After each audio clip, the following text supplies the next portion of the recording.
Após ser barrado no Capitólio, o Congresso dos Estados Unidos, em Washington, nesta terça-feira, 12, junto a uma comitiva de parlamentares bolsonaristas, o deputado federal Eduardo Bolsonaro fez um discurso improvisado, na rua, em que novamente se embananou ao tentar falar em inglês. O objetivo do filho de Jair Bolsonaro e sua trupe seria denunciar uma fantasiosa ditadura judicial no Brasil, através de um discurso aos deputados norte-americanos, mas o Congresso vetou a entrada dos brasileiros. Isolado, então, Eduardo Bolsonaro improvisou um ato na rua, em frente ao Capitólio, e, quando foi se apresentar, disse, em inglês sofrível, que já foi o presidente da Comédia de Defesa. O objetivo do deputado, na verdade, era dizer que presidiu a Comissão de Relações Exteriores e Defesa, mas ele pronunciou Cameron, que quer dizer comédia, em vez de Cameron, que significa comissão. A sílaba tônica de Cameron está em co, enquanto de Cameron está em mimi. Seguindo aqui, hoje teve essa palhaçada em Washington, achei inacreditável, né? Porque você lembra que os bolsonaristas foram barrados, né, eles iam ter lá uma audiência na Comissão de Direitos Humanos, na Câmara dos Deputados dos Estados Unidos, e eles foram barrados, né, pelo Partido Democrata do Biden. E aí eles resolveram ir de qualquer jeito e ficaram ali na escadaria do Congresso, na rua, no frio ali, os, né, mendigos ali passando, tal, olhando o que era aquilo ali, eles gastando ali um inglês meio Joel Santana, uma coisa vergonhosa. And while their people were losing their freedoms, Brazil remained democratic despite the country's historic constitutional flaws and endemic corruption. Dentro de poucos minutos a gente vai fazer uma coletiva de imprensa aqui, bem em frente ao Capitólio. Aquele ali é o Capitólio, é o Congresso americano. E dentro de alguns minutos a gente vai ter aqui a imprensa de vários países do mundo, imprensa americana. E eu queria chamar a atenção para essa fala do Gustavo Gaia, porque é o seguinte, se você olhar os microfones posicionados ali pra coletiva, né, que eles fizeram no meio da rua ali, ninguém dando a menor atenção, o único microfone que eu consegui identificar é a do tal Sérgio Tavares, é aquele português lá, aquele da confusão e tal, da manifestação do Bolsonaro, que ficou preso no aeroporto. Pois é o único, não tem mais ninguém. Não tem nenhum microfone, por exemplo, de rede de comunicação. Nos Estados Unidos tem uma relação próxima com os congressistas americanos para denunciar o que está acontecendo no Brasil. Aceita que dói menos.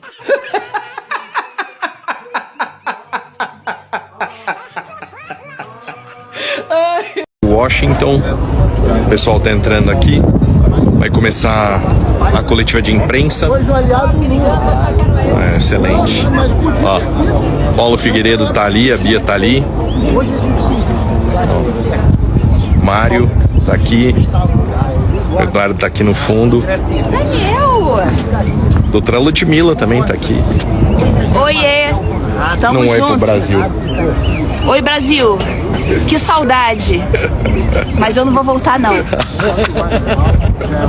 O depoimento de quase 9 horas que o tenente-coronel Mauro Cid, ex-ajudante de ordens de Jair Bolsonaro, prestou à Polícia Federal, serviu para esclarecer diversos pontos relacionados à sua delação. Premiada e corroboraram elementos das investigações relacionadas à vacinação, esquema de venda das joias sauditas, além do planejamento de um suposto golpe de Estado para impedir a posse do presidente Luiz Inácio Lula da Silva. Segundo a coluna da jornalista Camila Bonfim, do G1, o militar relatou que aliados de Bolsonaro já tinham conhecimento de que não havia fraude nas urnas eletrônicas e que o sistema era seguro e confiável. No depoimento, Cid relata que, mesmo ciente da legitimidade das urnas eletrônicas, o grupo persistiu na disseminação de narrativas, desacreditando o sistema, considerando isso como a única maneira de fundamentar o suposto golpe em planejamento, destaca a reportagem. As mensagens encontradas pela PF no celular de Mauro Cid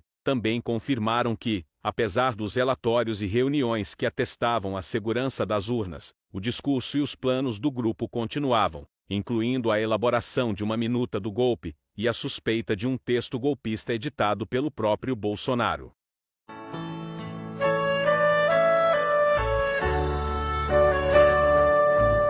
A Justiça do Rio de Janeiro decidiu que a ex-primeira-dama Michele Bolsonaro deverá indenizar a diretora e roteirista Janaína Diniz Guerra em R$30 mil, devido ao uso inadequado de uma imagem de sua Mãe, Leila Diniz, falecida em 1972. A determinação, assinada pela juíza Ingrid Charpinel Reis, foi divulgada nesta segunda-feira, 11, e ainda cabe recurso. O caso remonta a uma publicação feita por Michele em fevereiro passado, celebrando a conquista do voto feminino, com a imagem de Leila Diniz e outras atrizes em um protesto em 1968, durante a ditadura militar. A imagem também foi compartilhada nas redes sociais do Partido Liberal, mas posteriormente foi removida. Na ação judicial, a roteirista argumentou que o uso da fotografia constituía uma violação ao direito de imagem e honra de sua mãe. A magistrada do 6º Juizado Especial Cível da capital concordou com os argumentos e ordenou a retirada da publicação em até 48 horas. O não cumprimento acarretará em multa diária de R$ 1.000. Eu gostaria de apresentar Eduardo Bolsonaro, membro da Câmara dos Deputados do Brasil. Obrigado por vir. Então agora o deputado Eduardo Bolsonaro vai falar. A gente está aqui na Potência Brasil. Bem-vindo, se inscreva, curta, vamos ouvir o deputado. Primeiro de tudo, muito obrigado por nos dar essa oportunidade. Nós queremos esclarecer o que está acontecendo no Brasil. Meu nome é Eduardo Bolsonaro. Eu sou o deputado mais votado na história do Brasil.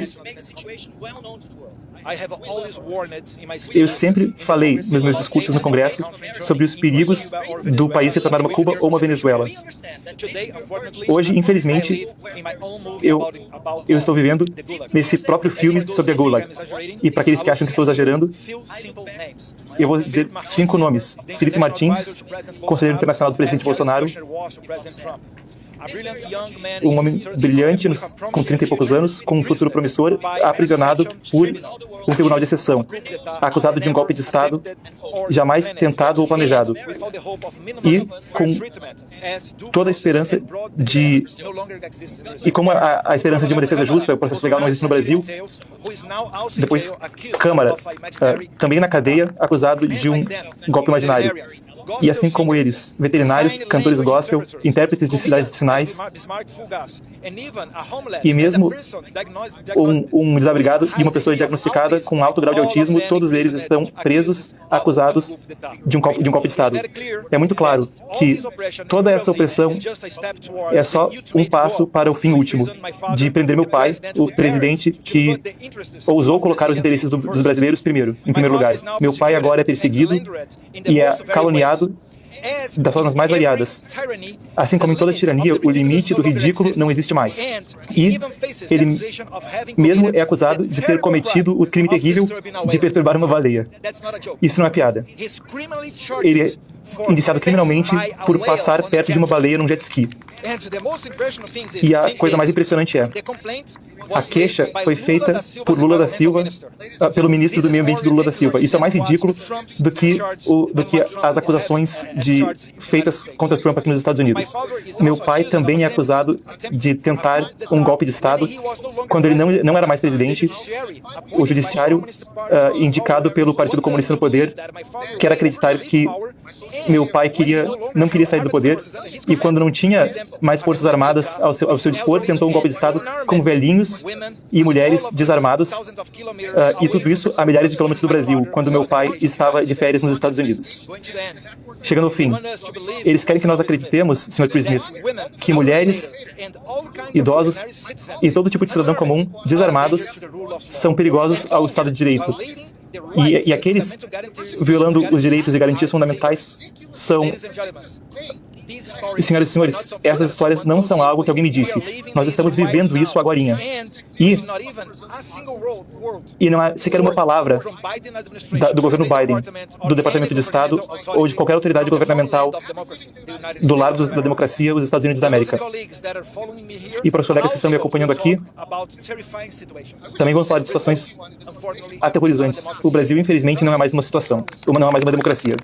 Ciro Gomes voltou a mentir para atacar o governo Lula, desta vez dizendo que a administração federal teria quitado 93 bilhões de reais em precatórios, montante que, segundo ele, teria ido parar nos cofres dos bancos. Segundo informações da coluna Painel, na Folha de São Paulo, dos 93 bilhões de reais em precatórios que o governo federal liquidou após autorização concedida pelo Supremo Tribunal Federal, em novembro, Apenas 3,18 bilhões de reais foram direcionados aos bancos que detinham esses títulos judiciais, conforme dados fornecidos pelo Banco Central. Dos 3,18 bilhões de reais mencionados, apenas 1,68 bilhão de reais corresponde a precatórios adquiridos pelos bancos de terceiros. Os restantes 1,5 bilhão de reais representam precatórios cujos credores originais são as próprias instituições financeiras. Além da Folha, a revista Veja também desmentiu Cito Gomes recentemente.